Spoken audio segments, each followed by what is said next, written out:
us to give up their ability to create a nuclear weapon, then obviously he's willing to make a deal that could be great for the Iranian people, and he's it's something he would be open to. But right now, they're not showing any interest in doing something that makes sense for us. Right now, the region is stuck in a cycle of talks and strikes. There are no indications this will change in the coming weeks. Bill? Trey, thank you. Trey Yingst, Tel Aviv. Dana? Let's bring in Rebecca Heinrich, Senior Fellow at the Hudson Institute. While we were watching Trey's report, we noticed that the Iranians, they feel pretty comfortable to all get together now. Rebecca, that's different. Yeah, it is different. And Dana, the Iranians haven't backed off their original demands. And in fact, they're making more audacious demands, even publicly, now saying that they want the United States to remove the blockade. They want reparations for the military activity that has already taken place. And clearly, President Trump is very frustrated with the Omanis. The Omanis are an ally of the United States. But if the Omanis are suggesting that they may be okay with the Iranians doing things like demanding tolls of the Strait, clearly that's not going to work for President Trump in the United States, and he's making that very clear that the Iranians, under no circumstance, with Oman or not, they cannot control the Strait at all. Jack Keane with us yesterday. Iran threatening again. This is what he thinks. Watch. I have been saying, and I think the Wall Street Journal has picked up From on it from their E30 sources, to E40. that the Iranians likely, given the midterm elections that are coming, will increase the volatility and violence in the area to demonstrate to the American people that the management of war is not going good.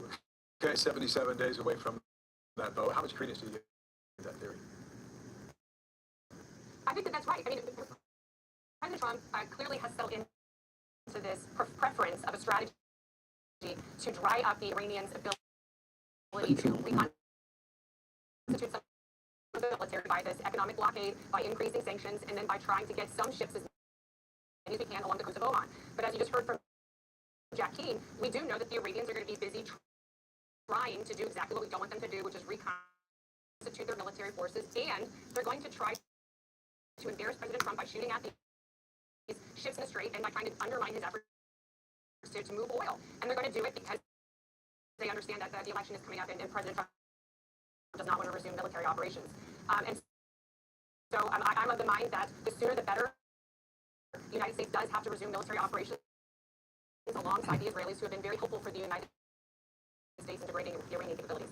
And we also heard from Jared Kushner, who had met with the Hamas, and he spoke to Trey Yingst. He gave a little bit more detail on those conversations. I mean, they said all the right things, but obviously it's very, very hard to trust, terrorist organization that committed these terrible atrocities. But we had a very cordial meeting, and they said all the right things. And so we're going to give them a chance to perform, but it's going to have to be based on actions and steps. And I hope it will be true. What will you be looking for as this continues? Well, I mean, Hamas has to actually completely lay down their arms and comply with this effort to destroy, essentially, all of the tunnels that Hamas has dug along Gaza before the Israelis can leave the area. And so I think that the magic words from Jared Kushner there was that he gave to reporters is that the United States is not going to pressure Israel at all to leave the region until Hamas is gone. And so that's what I'm going to be looking for. But it's not going to take much looking, Dana, because I have no confidence that Hamas is going to do that. Hamas's very existence is really based on killing Israelis, killing the West and fighting the West. And so until Hamas is completely destroyed, I don't suspect that Israel is going to be willing to leave the Gaza area. You're right about that to this point. Rebecca, thanks for coming on. Rebecca Heinrich on you. both those topics. Be sure to like and subscribe for all the Fox News latest on YouTube and catch full shows streaming now on Fox 1.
Okay,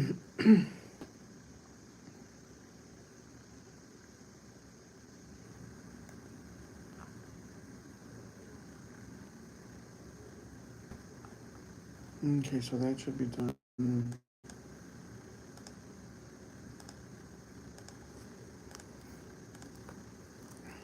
No, I'm already facility structure.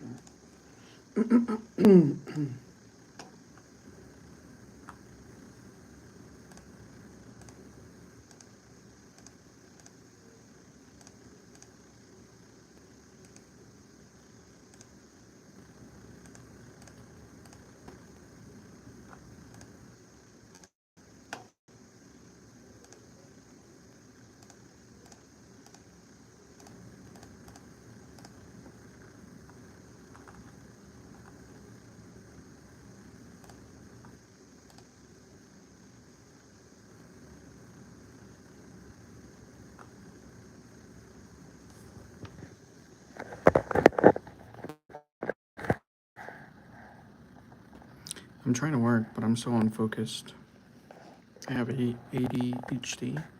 Like I'll do two things, and then my focus goes to something else, and I can't finish anything.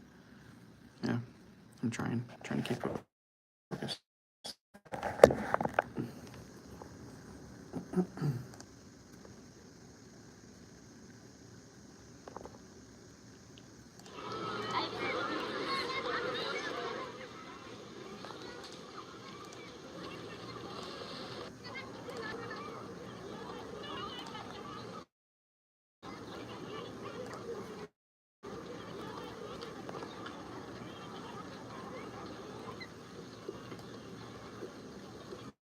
This forest of white tents is a refuge for many Sudanese after the city in Darfur region was stormed by militias and